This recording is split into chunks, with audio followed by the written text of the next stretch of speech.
remember you saying in class, we were talking about siblings in one case, and how using the triplicity rulers, you were able to distinguish, oh, it was one of your YouTube videos, between the first and the second and the third sibling, if people had them. Does that same thing apply with, like, let's say, for example, people have had more than one marriage? Would you look to the first, second, triple, that kind of thing? That is such an interesting question.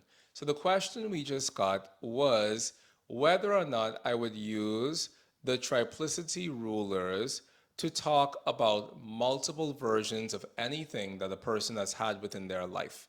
So, for example, in traditional astrology, we use the triplicity rulers to describe the first three siblings that a person has.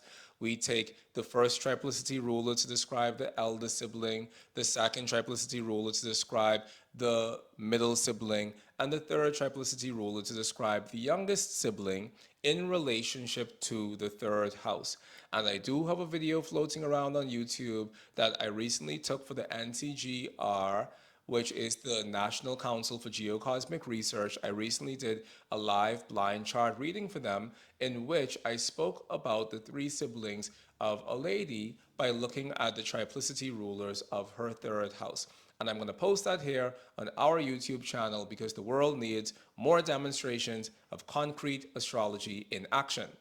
So, one, I love doing this in terms of siblings because I think it really freaks people out to be able to see within their chart that someone can look at their chart and describe their three siblings as three independent individuals within the context of their birth chart. It's very freaky, it's very cool, and it's something that I really enjoy personally because I love any opportunity I get to freak people out with the accuracy of astrology. It's something that we need to see more of, and I like to do it.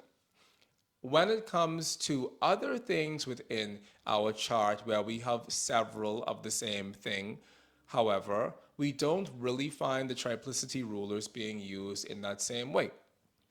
Now, when it comes to the triplicity rulers of the fifth house, we do have the first triplicity ruler representing the first child, second triplicity ruler representing the second child, third triplicity ruler representing the third child. We do have things like that going on. But when it comes to the sixth house, the first triplicity ruler of the sixth house represents our sicknesses or diseases within our lifetime, whereas the second triplicity ruler of the sixth house represents our employees, and our third triplicity ruler of the sixth house represents whether or not our employees are going to make us any money or not.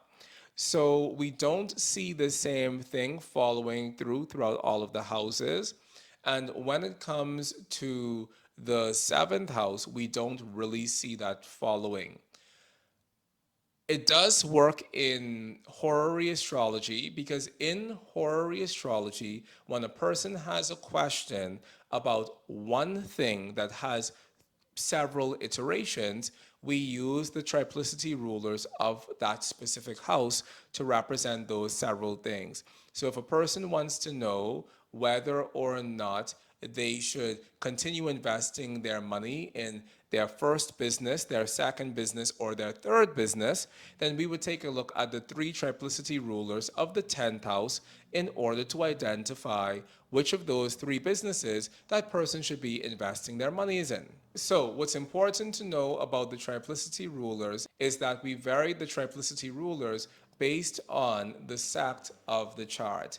And by sect of the chart, I am referring to whether or not a chart is a daytime chart, or a diurnal chart, or a nighttime chart, or a nocturnal chart. So, for example, if we have Taurus on the 10th house cusp in a horary chart, we know that Venus is the domicile ruler of Taurus, but we also know that in a daytime chart, the triplicity rulers of Taurus are going to be Venus as the primary ruler. Then, secondarily, the out of sect triplicity ruler is going to be the moon. And then, thirdly, Mars is going to be the third or the participating triplicity ruler. For a question, which of my three businesses should I invest in? Venus will represent the first business that's been listed. The moon will represent the second business that's been listed, and Mars will represent the third business that's been listed. That's how we deal with multiple options within traditional horary astrology.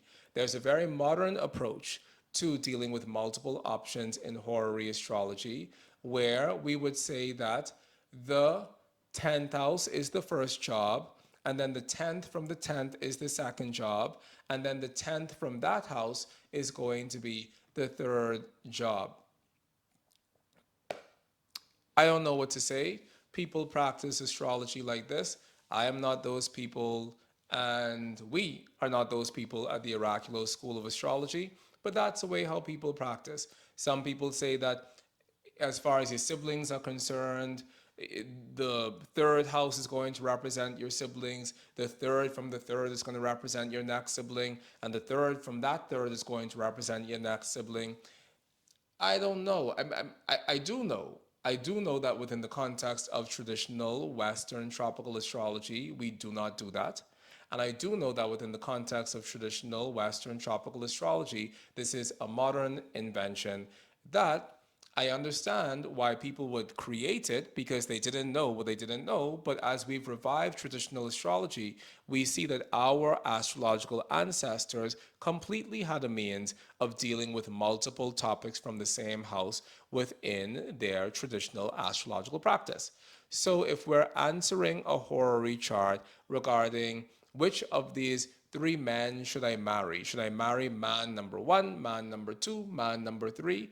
We do not go to the seventh from the seventh and then the seventh from that to represent the three men. We would look at the first triplicity ruler of the seventh house cusp, depending on whether the chart is a daytime chart or a nighttime chart. Then we would look at the second triplicity ruler of the seventh house cusp to represent lover boy number two. And then we would look at the third triplicity ruler of the seventh house cusp to represent our knight in shining armor number three. And hopefully one of the three of them is in positive aspect to you, and one of the three of them is angular and not doing too shabby. Because if all of them are doing shabbily, then you probably should just be celibate. And that's how we deal with the topic of multiple topics within the context of horary astrology. And in natal astrology, we need to know what the specific triplicity rulers represent for the 12 houses so that we can know how to bring that more deeply into our astrological practice. That was terrific. That cleared up a big, because I've heard the other thing and it just drove me crazy not to get it. So, Yeah, people do that all the time. Even people who think they're traditional astrologers do that because they don't know what they don't know. And I'm not here to teach anybody anything, just you all. Okay.